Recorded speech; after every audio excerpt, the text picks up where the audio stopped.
সবাইকে আমন্ত্রণ জানাচ্ছি সংবাদপত্রের পর্যালোচনা ভিত্তিক পত্রিকার চোখে দেশ অনুষ্ঠানে।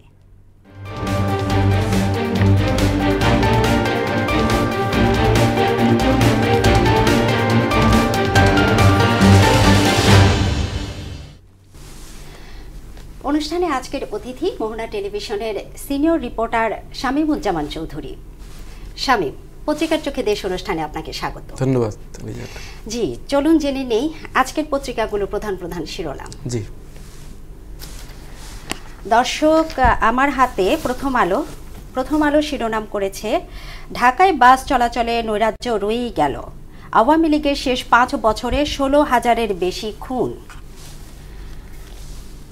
দৈনিক ইত্তেফাক শিরোনাম করেছে, সিন্ডিকেটের কারসাজিতে হাওয়া সয়াবিন বোতল, টানা 3 দিন ঢাকার বাতাসে সর্বোচ্চ দূষণ। দৈনিক সমকাল দেখতে পাচ্ছি শিরোনাম করেছে, চিকিৎসা পর্যটনে বাংলাদেশিরা ভারত ছেড়ে থাইল্যান্ডমুখী, কঠিন পরিস্থিতিতে ভারতের হাসপাতাল হোটেল ব্যবসা। বাংলাদেশ প্রতিদিন শিরোনাম করেছে, 4 বাধায় রপ্তানিতে সর্বনাশ, শ্বেতপত্রে স্বাস্থ্য খাত, কেনাকাটায় ভয়াবহ লুটপাট। দৈনিক যুগান্তর শিরোনাম করেছে, আওয়ামী লীগ সরকার আমলের উন্নয়ন চিত্র, থার্ড টার্মিনালে মেগা দুর্নীতি, অর্থনৈতিক মন্দা ও ডলার সংকট, বিদেশে পুঁজি সরানো বেড়েছে 60%। দৈনিক বণিক বার্তা শিরোনাম করেছে, টানা 10 বছর বাপিক্সের 100% সাফল্য সত্ত্বেও গোষ্ঠী স্বার্থে এলএনজিতে। সর্বশেষ দ্য ডেইলি স্টার শিরোনাম করেছে, project cost to shoot up by 80%, resist communal forces in your country will do it in Bangladesh. Shamim, আমরা শিরোনামগুলো দেখলাম, তো আমাদের বেশ একটা বার্নিং ইস্যু ভারত বাংলাদেশ সম্পর্ক, এবং আজকেও আমরা দেখলাম 145 জন নাগরিক বাংলাদেশের পক্ষে বিবৃতি দিয়েছে। এবং আরেকটা যে বিষয়, আমাদের ভারতের খুব গোপন বৈঠকে ভারতীয় ভিসাও সীমিত করা হয়েছে। এই বিষয়টাকে আপনি আসলে কিভাবে দেখছেন?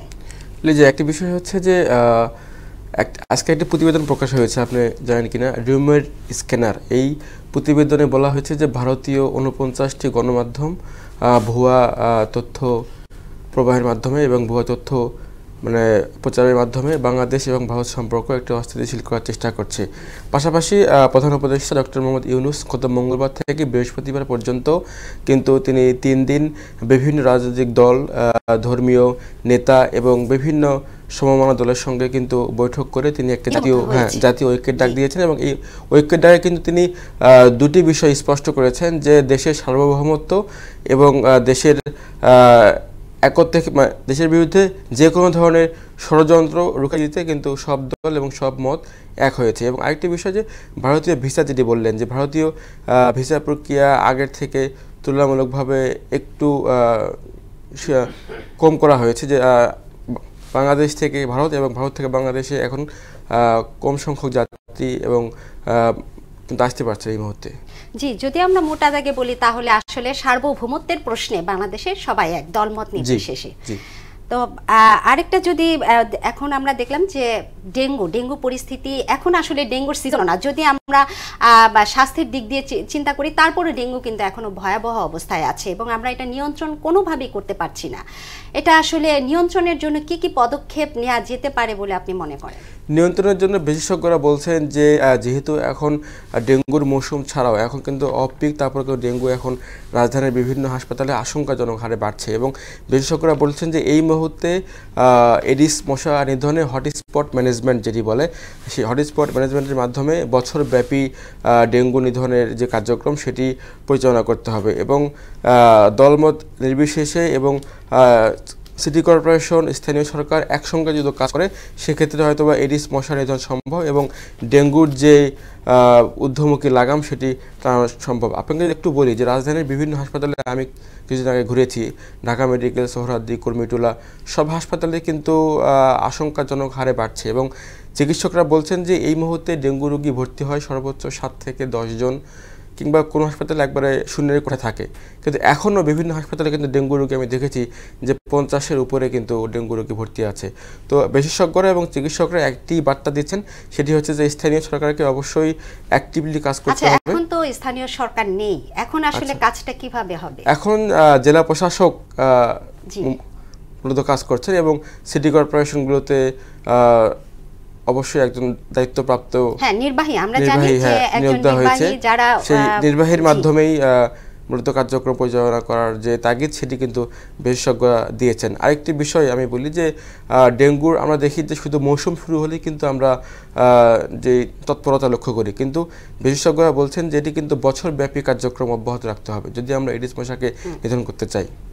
জি, আসলে এখন তো আবার ডেঙ্গুর পরবর্তী চিকুনগুনিয়াও দেখা দিচ্ছে, তাই না? এটাও কিন্তু ভয়াবহ পর্যায়ে চলে গেছে। রাজধানী কয়েকটি হাসপাতালে চিকুনগুনিয়া রোগী জানতে পেরেছি, সেটি হচ্ছে যে রাজধানীর মূলত 3 থেকে 4টি হাসপাতালে এখন ভর্তি হচ্ছেন এবং রাজধানীর মহাখালী ডিএনসি যে কোভিড হাসপাতাল যেটি রয়েছে সেটিতেও আমরা জানতে পেরেছি যে চিকুনগুনিয়া রোগী এই মুহূর্তে ভর্তি হচ্ছেন। তো এখন ডেঙ্গু এবং চিকুনগুনিয়া এই দুটি কিন্তু আসলে মশাবাহিত রোগ এবং এই মশা নিধনে কিন্তু আসলে সিটি কর্পোরেশন, স্থানীয় সরকারের পাশাপাশি যারা মূলত সমাজের কিংবা গোষ্ঠীর নেতৃত্ব দেয় তাদেরকে কিন্তু এগিয়ে আসতে হবে এবং সচেতনমূলক ভূমিকা পালন করতে হবে। সচেতনতাই পারে আসলে ডেঙ্গু নিধন করতে। জি, আমরা বেশ কিছু উদ্যোগও দেখলাম স্বাস্থ্য অধিদপ্তর, প্লাস হচ্ছে পাশাপাশি আমাদেরও সচেতন হওয়া খুব জরুরি, তাই না? জি শামীম, আপনাকে স্টুডিওতে অনেক অনেক ধন্যবাদ আমাদের মাঝে উপস্থিত হওয়ার জন্য। জি।